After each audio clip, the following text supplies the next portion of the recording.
Monsoon सत्र के दौरान पहले ही विपक्ष ने केंद्र सरकार की धज्जियां उड़ा रखी हैं। वहीं सरकार के कुछ फैसले भी ऐसे हैं जिन पर उनके अपने ही विरोधी बनते नजर आ रहे हैं, जिसने सरकार के लिए मुश्किल पैदा कर दी है। इस समय सरकार वैसे ही कई मामलों के लिए विपक्ष के निशाने पर है। अब इसी बीच एक मुद्दे पर तेजस्वी यादव ने सरकार के फैसले पर अपना विरोध जताया है, जो कि आम बात है। लेकिन हैरानी की बात यह है कि मुख्यमंत्री नीतीश ने तेजस्वी का समर्थन किया है।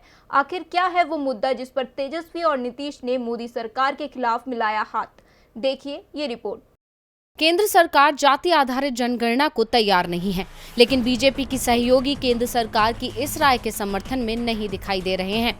सरकार ने संसद के मानसून सत्र में ही साफ कर दिया है कि 2021 की जनगणना में जाति का कॉलम नहीं होगा, यानी जातिगत जनगणना नहीं कराई जाएगी। इसे लेकर बीजेपी की सहयोगी जेडीयू ने आपत्ति दर्ज कराई है। बिहार के मुख्यमंत्री नीतीश कुमार ने कहा कि एक बार निश्चित रूप से जातिगत जनगणना देश में होनी चाहिए।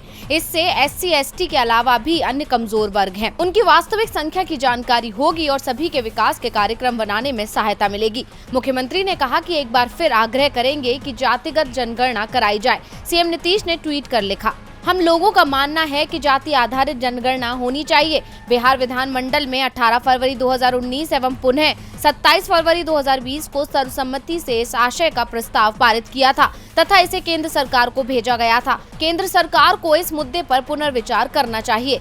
दरअसल नेता प्रतिपक्ष तेजस्वी यादव ने भी राज्य में जातिगत जनगणना का मुद्दा उठाया है। तेजस्वी यादव ने बीजेपी और केंद्र सरकार पर निशाना साधते हुए कहा कि बीजेपी को पिछड़े और अति पिछड़े वर्गों से इतनी नफरत क्यों है। तेजस्वी का कहना है कि जब तक पिछड़े वर्गों की सही संख्या पता नहीं चलेगी, तब तक उनके फायदे की योजनाएं कैसे बनेगी। तेजस्वी ने कहा कि बिहार के दोनों सदनों में बीजेपी जातीय जनगणना का समर्थन करती है, लेकिन संसद में बिहार के ही कठपुतली मात्र पिछड़े वर्ग के राज्य मंत्री से जातीय जनगणना नहीं कराने का ऐलान कराती है। केंद्र सरकार OBC की जनगणना क्यों नहीं करना चाहती? अब तेजस्वी की तरफ से उठी इस मांग के बाद सीएम नीतीश का इस तरह का बयान आना खुद ब खुद इशारा करता है कि दोनों ही मोदी सरकार के फैसले के खिलाफ हैं और उनसे सवाल पूछ रहे हैं। अब तो समय ही बताएगा कि सरकार का क्या होगा रिएक्शन। टीवी लाइव की रिपोर्ट।